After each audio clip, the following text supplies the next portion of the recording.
क्या बात है, कुछ कहना चाहती हो? अंकल वो एक्चुअली मेरी एक दोस्त है जो कुछ दिनों के लिए रहने के लिए जगह ढूंढ रही है। अगर आप कहें तो मैं उसे यहाँ ले आऊँ? नहीं, ये घर छोड़कर नहीं जाना चाहती। मैं आपसे शादी करना चाहती हूँ।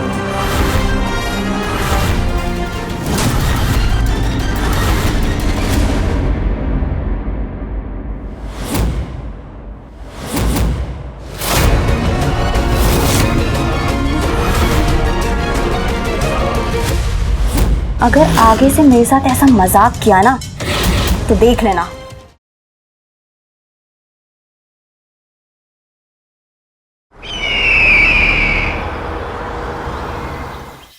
नमस्कार, मैं हूं रानी चैटर्जी।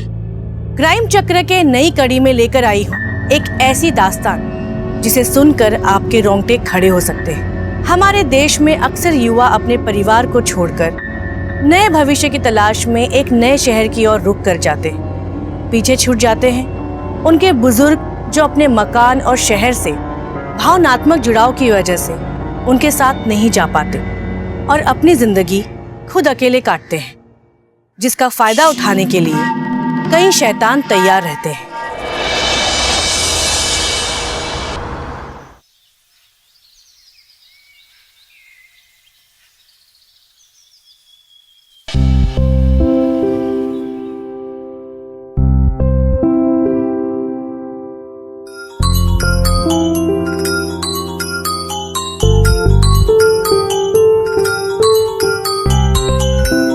मेरा बच्चा अमर, इसे बहुत चिंता रहती है मेरी।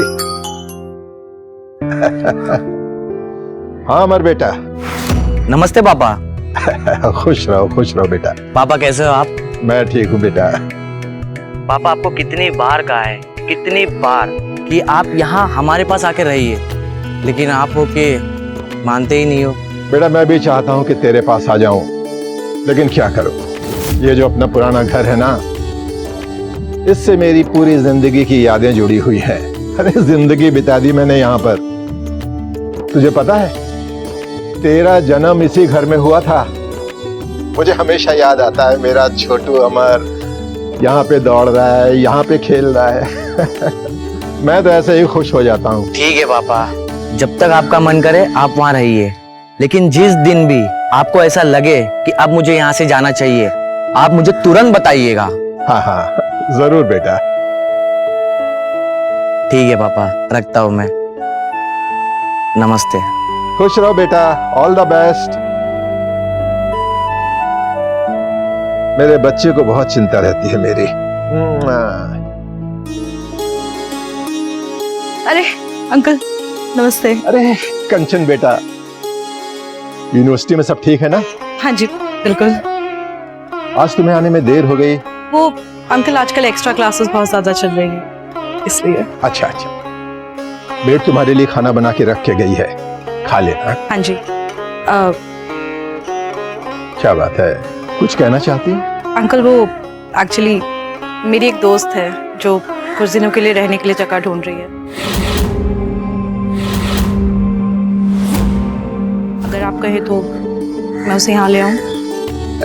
अब मैं रेंट भी दे दूंगी, कोई प्रॉब्लम नहीं है। देखो कंचन, मेरा इतना बड़ा घर है, मैं अकेले तो रहता हूँ, मुझे पैसों की जरूरत नहीं है। अरे मैं पेइंग गेस्ट तो इसलिए रखता हूँ कि मेरा अकेलापन दूर हो जाता है। वैसे तुम उन्हें अच्छी तरह जानती हो ना? हाँ अंकल, मेरी बहुत पुरानी दोस्त है, कोई प्रॉब्लम नहीं होगी, आई प्रॉमिस। ऐसी बात है तो बुला लो उसे। Thank you so much. अरे मेरा बेटा है। Thank you.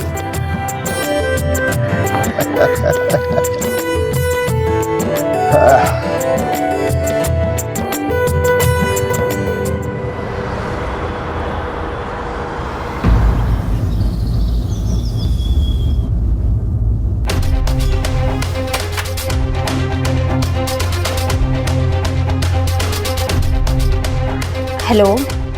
हेलो, माफ कीजिए मैंने आपको पहचाना नहीं।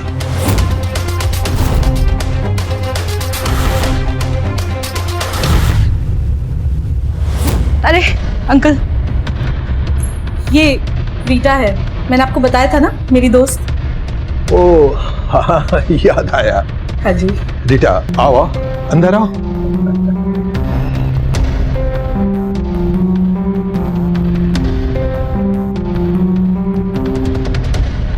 कंचन, जी। रीटा को हमारा घर दिखा दो। अब उसे यहीं रहना है तो इसे भी तो पसंद आना चाहिए।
अरे रीटा, तुम?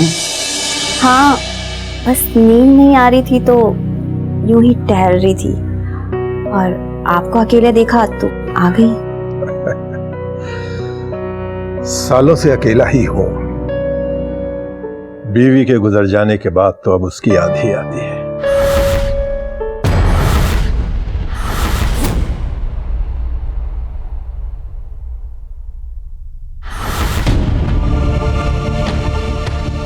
लाइए, मैं बना देती हूँ।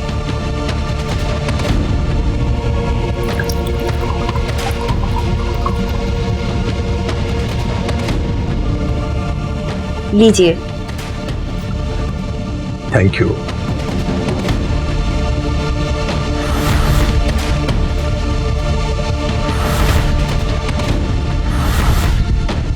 क्या हुआ रीटा, ऐसे क्या देख रही हो? कुछ नहीं, बस आपकी मासूमियत देख रही हूँ।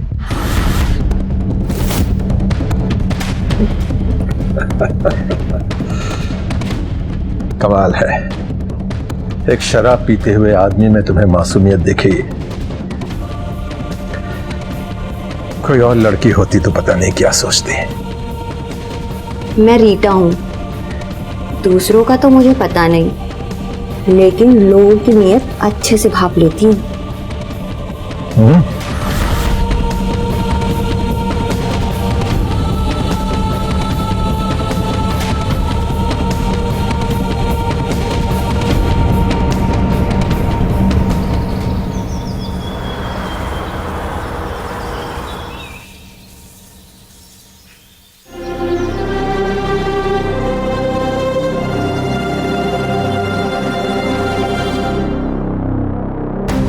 Hello Rita.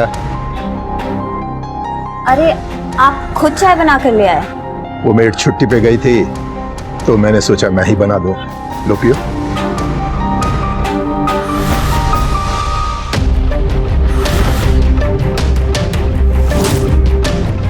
अरे वाह, चाय तो आप अच्छी बना लेते हैं। Thank you. अच्छा, नाश्ते में क्या लोगे? आप कुकिंग भी जानते हैं? हाँ हाँ, मुझे सब कुछ बनाना आता है। तुम बोलो तो। तब तो मेरी आपके साथ लंबी निभेगी। वो कैसे? आपको बनाने का शौक है और हमें खाने का।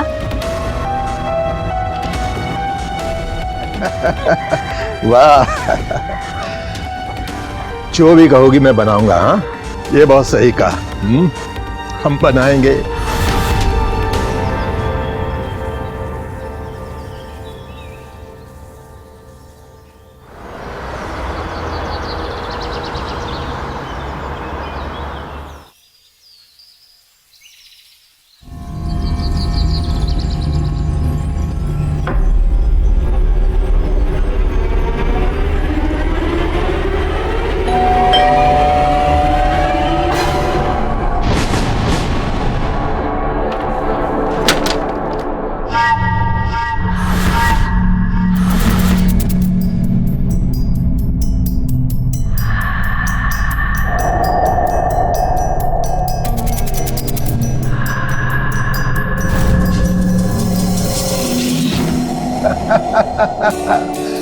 बेटा अमर, पापा। कैसे हो पापा? Good to see you. तुम्हें देखकर बहुत खुश हो गया दिल। बेटा, ये मेरा बेटा अमर है। बेंगलोर की एक बहुत बड़ी मल्टीनेशनल कंपनी में सॉफ्टवेयर इंजीनियर है। बहुत होशियार है पढ़ने में। Hello Rita. हेलो। अरे खड़े क्यों?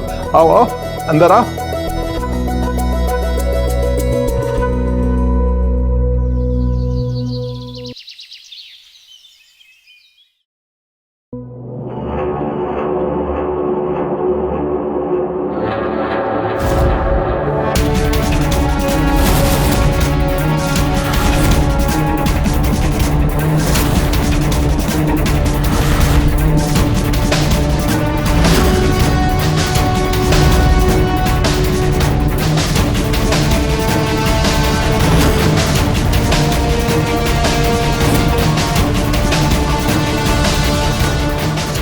ये क्या बदतमीजी है? वो मैं बदतमीजी नहीं, आपके साथ प्रैंक कर रहा था। ये कोई प्रैंक करने का तरीका होता है? अगर आगे से मेरे साथ ऐसा मजाक किया ना तो देख लेना।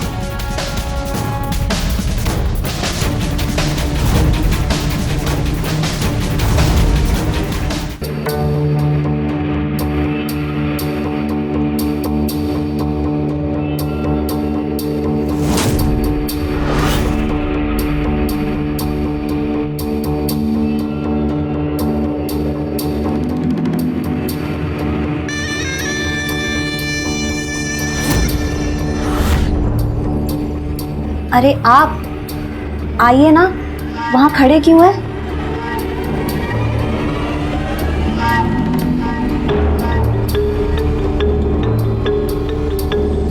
बैठिए।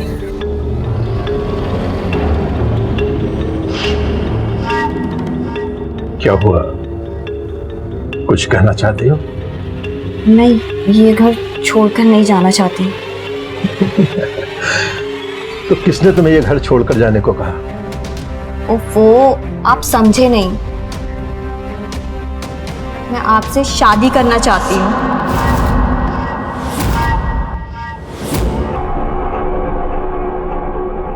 Are you mad? पागल हो गई हो?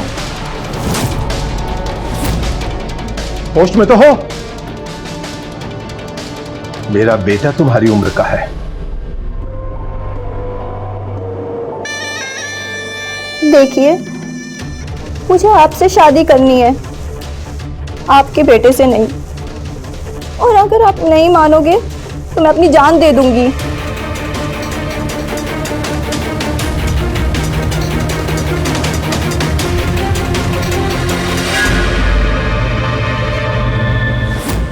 रीता अपने जिद की पक्की लड़की थी।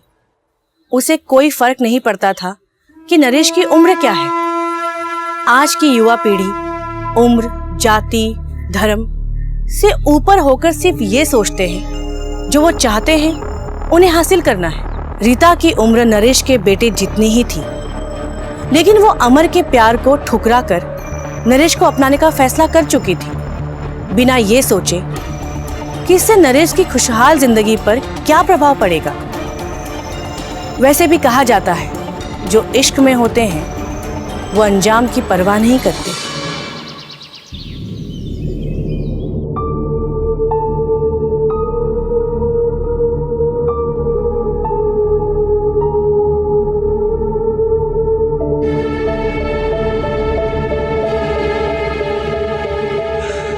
रीटा, चाय पियो। अरे आपने चाय के लिए क्यों तकलीफ उठाई? माना कि हम पति पत्नी हैं, लेकिन मेरा भी तो कुछ फर्ज बनता है ना। तुम्हारी पसंद की चाय बनाई है, लो।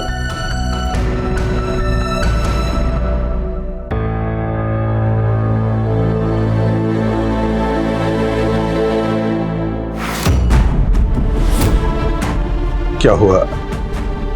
चाय पसंद नहीं आई? नहीं, चाय तो बहुत अच्छी है, पर मैं अमर के बारे में सोच रही हूँ।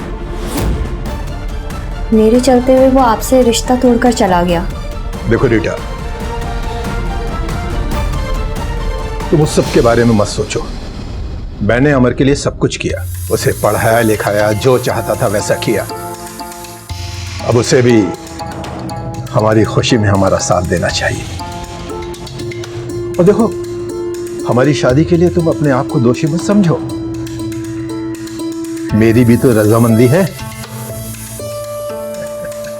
और हाँ, मैं सोच रहा हूं कि अपनी प्रॉपर्टी में से एक हिस्सा तुम्हारे नाम लिख दूं। इसकी कोई जरूरत नहीं है।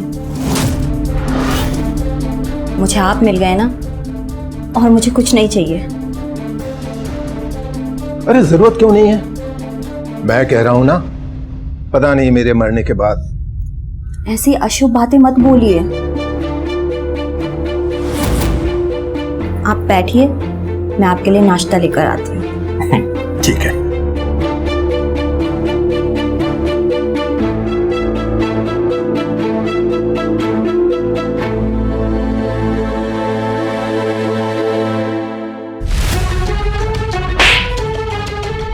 जब वो बुढ़ा खुद सब कुछ दे रहा था तो मना करने की क्या जरूरत थी? अब वो मेरे हस्बैंड है और मैं उन्हें धोखा नहीं दे सकती। हस्बैंड, हस्बैंड, वाह, तुम अपनी औकात भूल गई हो और साथ में ये भी भूल गई हो कि मैं तुम्हें यहां लेकर क्यों आई थी। और हस्बैंड, हाँ, वाह, ये बात तुम भी बहुत अच्छी तरह से जानती हो कि ये पूरा रिश्ता, हमारे हस्बैंड वाइफ का रिश्ता, झूठ पे टिका हुआ। भले ही हमारे रिश्ते की शुरुआत झूठ से हुई है, लेकिन अब वो मेरे हस्बैंड है। निकल जाओ इस घर से।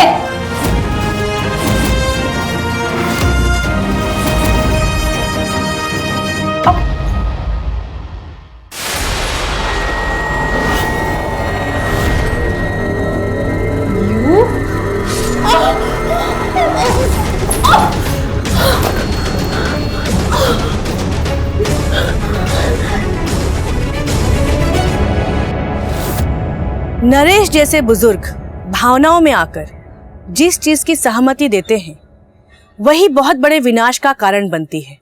एक भरा पूरा परिवार होते हुए भी नरेश को रीता से शादी करने का फैसला खुद रीता और कंचन पर भारी पड़ा। हमारे समाज में ऐसे बुजुर्ग हर जगह भरे हैं जो अकेले रहते हैं और अचल संपत्ति के मालिक हैं, जिसके लालच में कई लोग आ जाते हैं। रीता और कंचन उसी लालच का शिकार बनी। आप अपने घर में किसी अनजाने को यूं पनाह न दें और ना ही उनसे इस तरह का कोई रिश्ता जोड़ें। ये न सिर्फ आपके लिए खतरनाक हो सकता है बल्कि आपके परिवार के लिए भी घातक है। मैं रानी आप लोगों से विदा लेती हूँ। जल्द मुलाकात होगी आपसे एक नई कहानी के साथ क्राइम चक्र में।